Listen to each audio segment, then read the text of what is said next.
DBC নিউজের নিয়মিত আয়োজন সংবাদ সম্প্রসারণে সবাইকে স্বাগত জানাচ্ছি। আমি মুক্তাদির। অনেক দিনের বাছাই করা সাংবাদিক পর্যালোচনা নিয়ে সংবাদ সম্প্রসারণে আজ অতিথি হিসাবে অনলাইনে যুক্ত আছেন বিএফইউজের সাবেক সভাপতি এম আবদুল্লাহ এবং 21 টেলিভিশন নির্বাহী সম্পাদক হারুনুর রশিদ। ফিরছি আলোচনায়। এম আবদুল্লাহ, আলোচনা আপনাকে দিয়ে শুরু করি। আজকে প্রধান উপদেষ্টার প্রেস সচিব বলেছেন যে ভবিষ্যতে বাংলাদেশের পথরেখা ঠিক করবে গণভোট, ভোটের প্রচারে সরকার। এম আবদুল্লাহ। ধন্যবাদ। ডিবিসি নিউজের এই শো যারা দেখবেন সবাইকে শুভেচ্ছা জানাচ্ছি। সহ আলোচক হারুন এবং মুক্তাদির অনেক আপনাদেরও শুভেচ্ছা।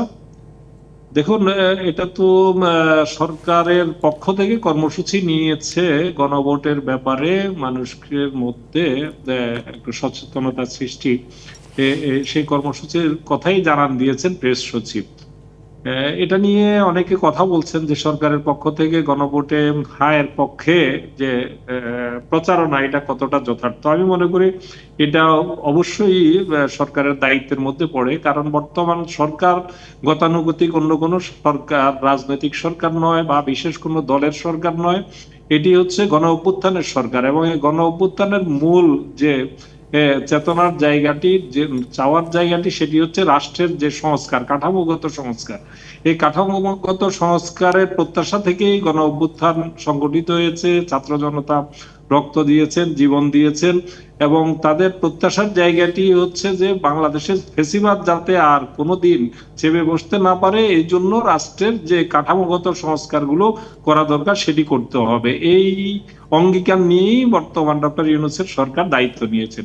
সুতরাং এখানে দীর্ঘদিন আমরা দেখেছি সরকারের পক্ষ থেকে যে সংস্কার প্রস্তাবগুলো, সংস্কার কমিশন হয়েছে, তাদের প্রস্তাবগুলো নিয়ে দীর্ঘ সময় ধরে ঐকমত্য কমিশন আলোচনা করেছে রাজনৈতিক দলের গুলোর সাথে। সেই আলোচনার প্রেক্ষিতে কিছু কংক্রিট প্রস্তাবনা তৈরি করে সেটা এখন গণভোটের জন্য উপস্থাপন করা হচ্ছে। সুতরাং এটা সরকার করবে, এটাই খুব স্বাভাবিক। আর না করাটাই আমি মনে করি এটা অস্বাভাবিক। তাদের দায়িত্ব এই সংস্কারের ব্যাপারে জনগণের ম্যান্ডেট চাওয়া সংস্কারের পক্ষে, এটা সেভাবেই চাচ্ছে। এটা যদি এমন হতো যে কোনো রাজনৈতিক দলকে ক্ষমতায় বসানো বা না বসানো, যেমনটি অতীতে যে গণভোট হয়েছে, সেটা একজনকে সেখানে প্রেসিডেন্টের পক্ষে বিপক্ষে, এটা তো তেমনটা না। এখানে কোনো সরকার গঠনের জন্য বা সরকার পরিবর্তনের জন্য সে ধরনের প্রস্তাবনা নয় যে এর পক্ষে সরকার করতে পারবে না। সরকার এখানে রাষ্ট্রের সংস্কার যে গণপ্রত্যাশা, জন আকাঙ্ক্ষা, সেটা বাস্তবায়নের অংশ হিসেবে এটা করছে। এটা যথার্থভাবে করছে বলে আমি মনে করি। বরং যারা এই যে জুলাই যে সনদ, এই সনদে স্বাক্ষর করা সত্ত্বেও সেই সনদের পক্ষে যে গণভোটের মাধ্যমে মতকে এর পক্ষে, এই সংস্কারগুলোর পক্ষে সংগঠিত করার জায়গাটাতে যারা নির্লিপ্ত ভূমিকায় আছেন, যেসব রাজনৈতিক দলগুলো স্বাক্ষর করার পরও এই ব্যাপারে তাদের নির্বিকার ভূমিকা, তারাই আমার মনে হচ্ছে যে তাদের এই যে জুলাইয়ের যে আকাঙ্ক্ষা, সেই আকাঙ্ক্ষার প্রতি অবিচার করছে। আমি বিশ্বাস করি যে সব রাজনৈতিক দলগুলো যারা এই জুলাই সনদে স্বাক্ষর করেছেন এবং রাষ্ট্রের যে কাঠামোগত সংস্কার না হলে আমরা দেখব যে দলই আগামীতে ক্ষমতায় আসুক না কেন, তাদের আবার সেই ফেসিবাদী আচরণ করার একটা সুযোগ থেকে যাবে। সেই সুযোগটা বন্ধ করার জন্যই মূলত এই সংস্কারগুলোর ব্যাপারে একটা জায়গায় আসার চেষ্টা করা হচ্ছে। সুতরাং এটা করবে, এটাই স্বাভাবিক এবং যথার্থভাবেই প্রেস সেক্রেটারি সেটা আহ্বান জানিয়েছে।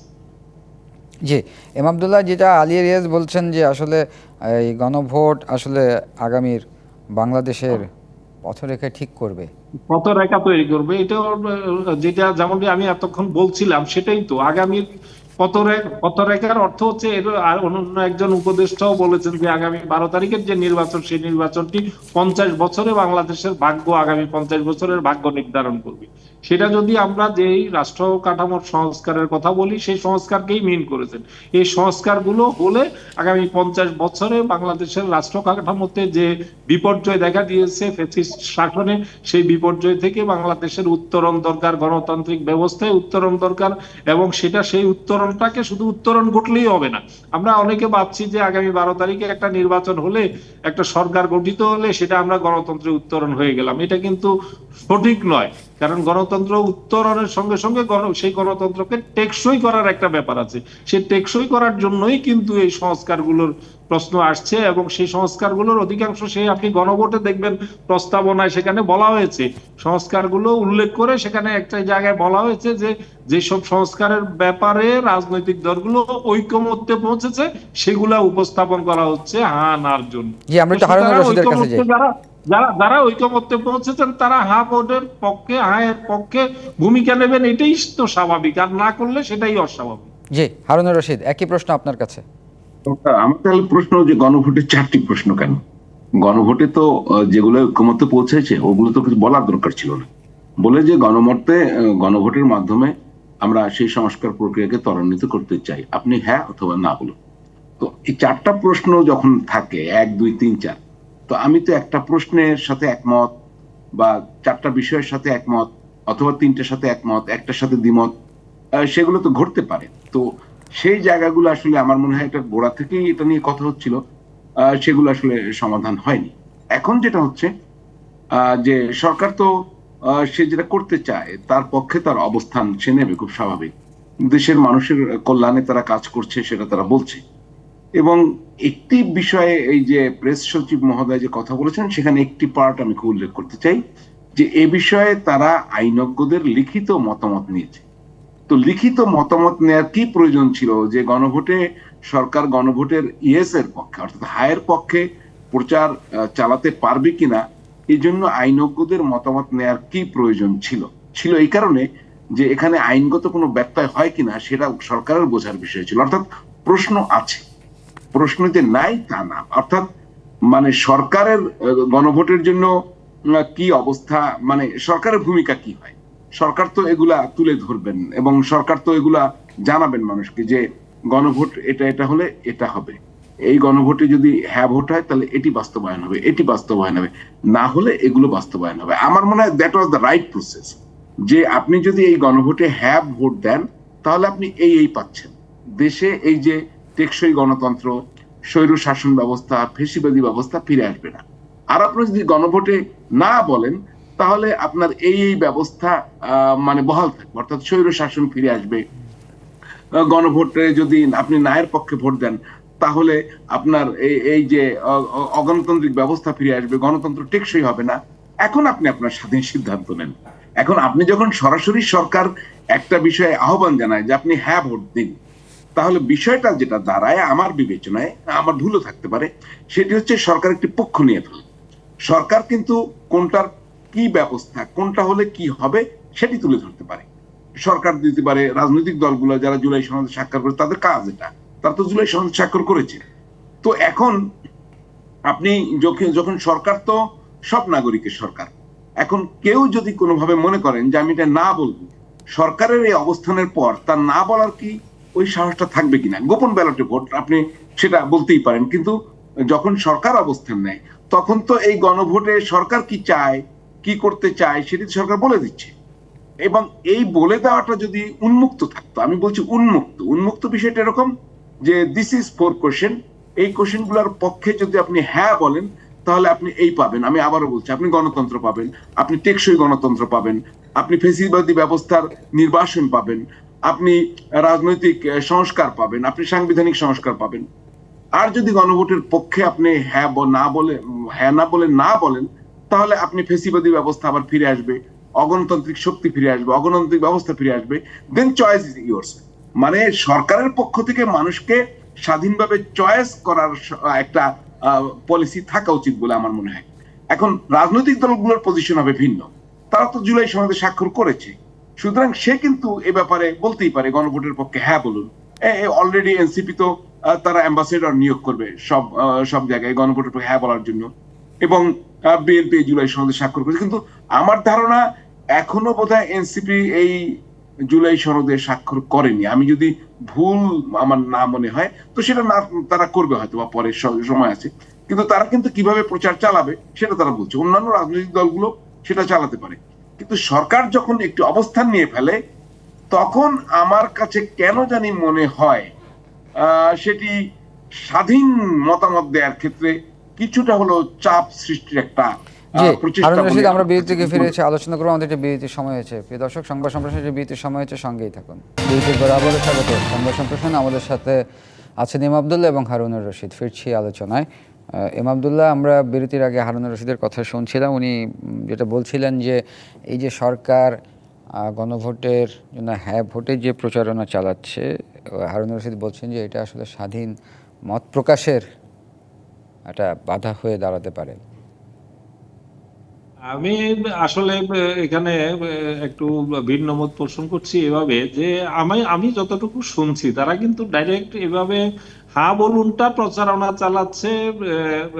এক ধরনের ভার্চুয়াল জগতে প্রচারণা আছে, কিন্তু সরকারের যারা দায়িত্বশীল তারা কিন্তু হা না হলে, বিজয়ী না হলে কি হবে এটাই বলার চেষ্টা করছেন। যেমনটি হারুন ভাইও বলছিলেন যে তারা বলার চেষ্টা করছেন যে যদি এখানে এই এই এই প্রস্তাবনাগুলোর ব্যাপারে রায় না আসে তাহলে এই এই হবে আমাদের রাষ্ট্রের পরিণাম, ভবিষ্যৎ।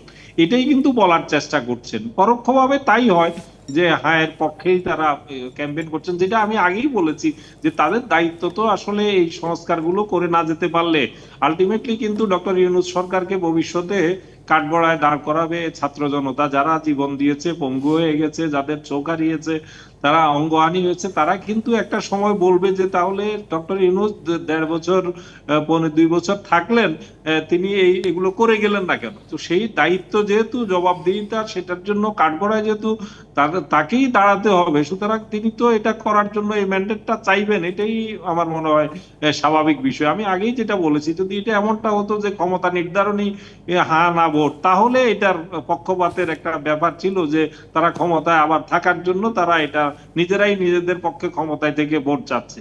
কিন্তু বিষয়টা তো তা না, বিষয়টা হলো রাষ্ট্রের সংস্কারের বিষয়, যেটা গণতন্ত্রের সাথে জড়িত। রাষ্ট্র কাঠামোকে যে পুনর্বিন্যাস, যেসব জায়গায় ধ্বংসপ্রাপ্ত ফেসিবাদী আমলে যেসব সাংবিধানিক প্রতিষ্ঠানগুলো একেবারে ভঙ্গুর হয়ে গেছে, ধ্বংস হয়ে গেছে, সেগুলাকে পুনর্জীবিত করা, এই কারণেই তো এই চেষ্টাটা। এবং এটা এই সরকারের কিন্তু যে গণ ম্যান্ডেটেই তো এই সরকার আছে।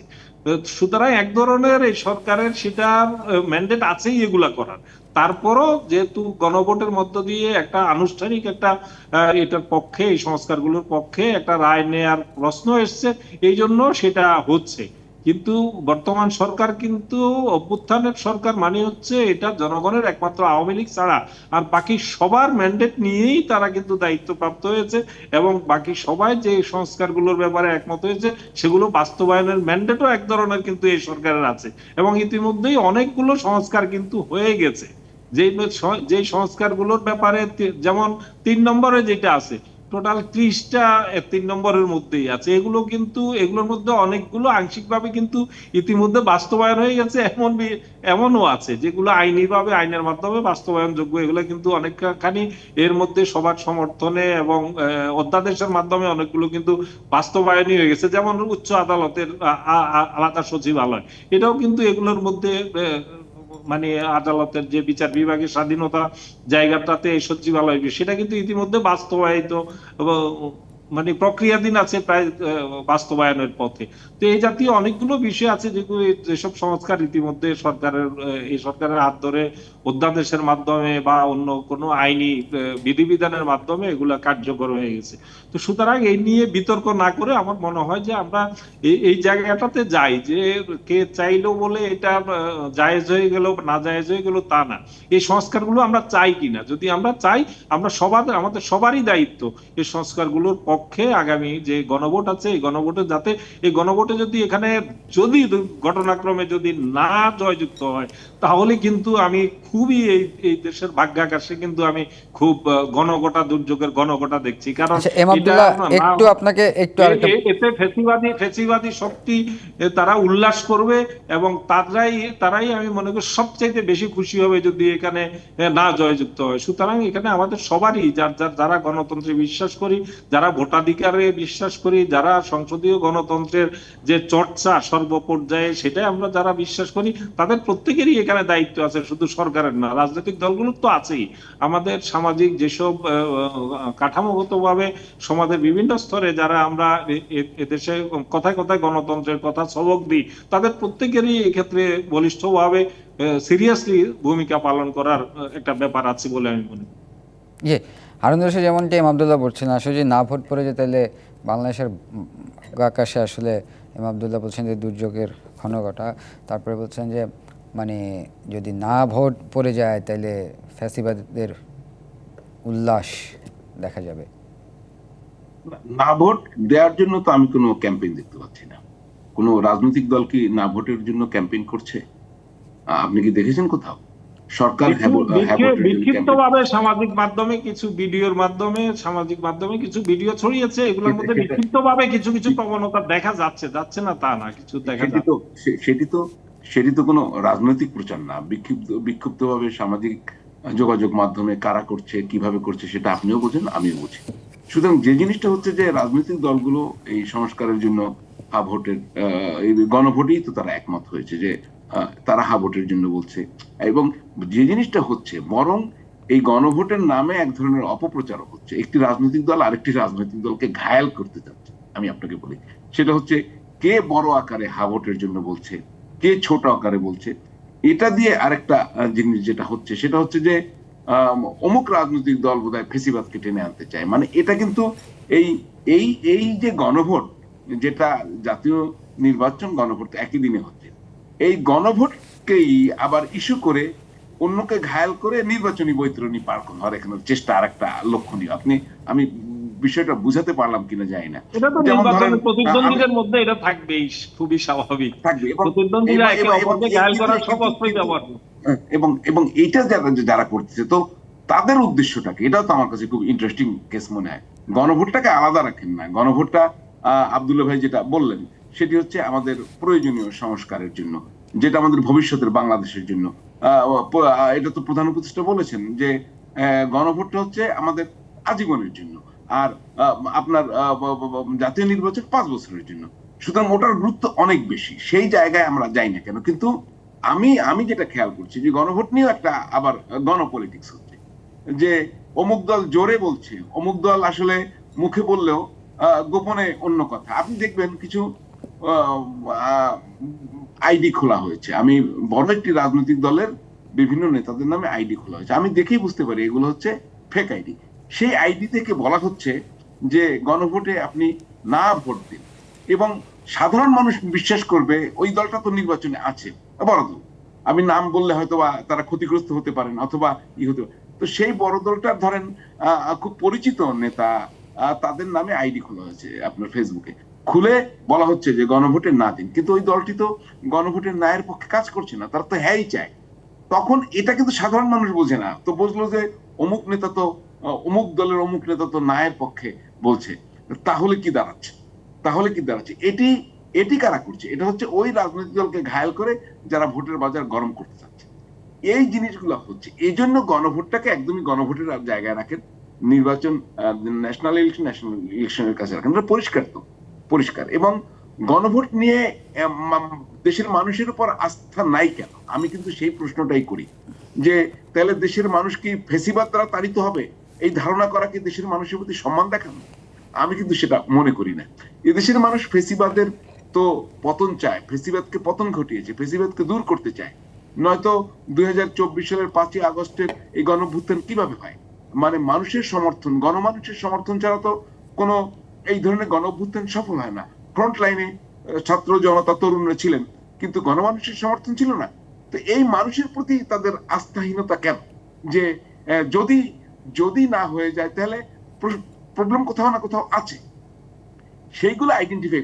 যে জিনিসটা হচ্ছে যে এখন এটা ঠিক যে রাজনৈতিক দলগুলো তাদের নিজেদের ভোট নিয়ে খুব ব্যস্ত, সেটা পার্লামেন্ট নির্বাচন। মানে এটা হচ্ছে ওই যে আপনার যেটা হচ্ছে যে দুধ পুকুরের মতো, যে ওরা তো একটু রাজা বলল যে তোমরা, আমি একটা নতুন করে পুকুর কাটালাম, তোমরা সবাই 1 ঘটি করে দুধ দিয়ে সকালবেলা এটা দুধে পরিপূর্ণ হবে। তো কেউ একজন মনে করলো যে আমি নাইবা দিলাম, তাতে কি হবে? কেউ মনে করলো আমি 1 ঘটি পানি দিলাম, সবাই তো দুধ দিচ্ছি। জি, আমাদের শেষ করতে হচ্ছে। দেখা গেল যে পুরা পানিতেই পুকুর ভরে গেল, দুধের ধন্যবাদ হারুনুর রশিদ, ধন্যবাদ এম শেষ আব্দুল্লাহ। করলাম। প্রিয় দর্শক, এই ছিল সংবাদ সম্প্রসারণে, ডিবিসির সঙ্গেই থাকুন।